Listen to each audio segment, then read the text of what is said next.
Who really didn't care up until now. They don't care now. Yeah, I'm just, I'm just saying, but they're acting like it, and they're kind of co-opting They're that. trying to market a scheme in Exactly. order for him to get reelected. Exactly. Yeah. Exactly. But they don't care Yeah, nothing yeah. about it. All right, who was that? This is gold to me because I never knew this. You never knew what? 1872. Douglas became the first African American nominated for vice president of the United States as Victoria Woodhull Right. Oh, yeah. running mate. Right. She ran for president in Victoria Woodhull. 1872. Uh-huh. Yeah. And she is known as the first woman.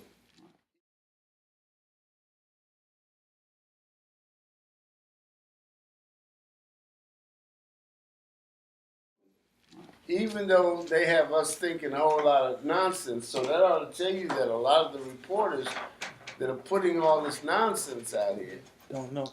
they don't know. And they're just making things up, and then we bite into it and it becomes a reality. I remember when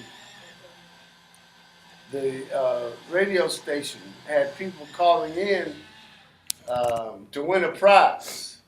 And everybody called in to the question, to answer the question, and the question was, who was the first black governor in the United States, of a state in the United States? Wasn't that Pinchback? Yes, it was, but that's not what everyone was calling in to say. Everyone was calling in to say that his name was Wilder Doug Wilder from in Virginia. Yeah. And Was and it they, in the like Huh? 1800s? Was it in the 19th century? Pinchback. Yeah. yeah, PBS Pinchback. That was for what state?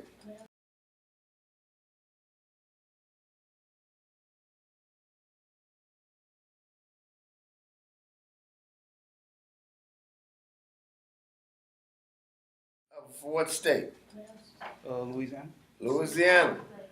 So you know the story? No, I don't know. I just know the. He was actually the lieutenant governor. Mm.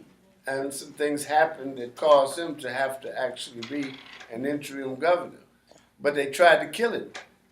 Now we have to understand who tried to kill him and why. But we don't know any of these stories. Like we don't know that story right there about Frederick Douglass. And what's her name? Woodhull. Victoria, I think. Woodhull. Yeah. Now, she's a contemporary of the modern suffragists. Now, who were the African American women who were working with her? So it's almost the 1900s. And what happens is the suffrage movement has already started with Woodhull. But we don't know nothing about any of this stuff. Woodhull. Yeah. Why not? Yeah. A female friend of mine, like years ago, turned me on to her. I never read her biography, but Victoria Woodhull, she was like one of the earliest women who like promoted like equality For women. from like gender equality. That's like, right. Like she was wild, like no free sex. Now, who was the woman from Memphis who actually was a part of all this that was going on with Victoria Woodhull and Susan B. Anthony? Ida Barnett Wells was, as she developed. All right, so based on what kind of history they present to us, and supposedly to our children, which I'm suggesting they don't present anything, who is the woman that you can focus on, that you can start teaching yourself something about what was going on? What's her name? Don't know. Out of Memphis. I'll give you a clue. She's one of the founders of the NAACP. I mean, Ida B. Wells was one of the founders. Yeah, I see. I So give me another one. Out of Memphis? Yeah, out of Memphis. That I don't know, because Ida B. Wells is on the one. No, there was another woman out of Memphis. Now, you know what? Huh? No, that's a man. And he's much later. Here's what's going to be the problem. Negroes are running around sharing, teaching each other that white people started the NAACP. Yeah. Jews. Yeah. or So-called Jews or right. whatever. Yeah, that's, And that was a bad thing. Right. And they don't know anything about how it came about. And what I'm suggesting to everybody is that's dangerous for the young ones. and did that come out of the Niagara movement? The NAACP, Yeah. in a way, yes. Because the two people who actually started the NAACP came out of the Niagara movement. Okay. Who were they? Du Bois and Dubois. Du Bois and William Trotter. William Monroe Trotter. William Trotter. All right, so now Ain't been away that long. those two came out of the Niagara movement. But now when you go in and you start doing the research, the story is all confused. Why? That's a good question. I don't know. Because black folks are writing a bunch of nonsense.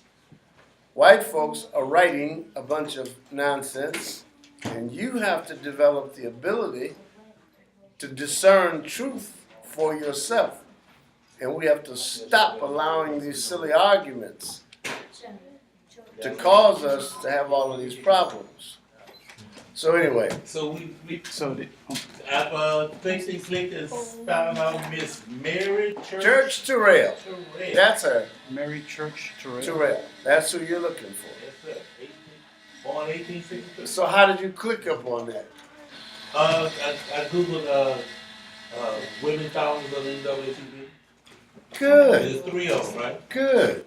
There was 3 women that were there. Who are they? We have, of course, Miss Mary Church Terrell, Sister Ida Wells. Yes. And they mentioned Mary White O'Beington. Oh,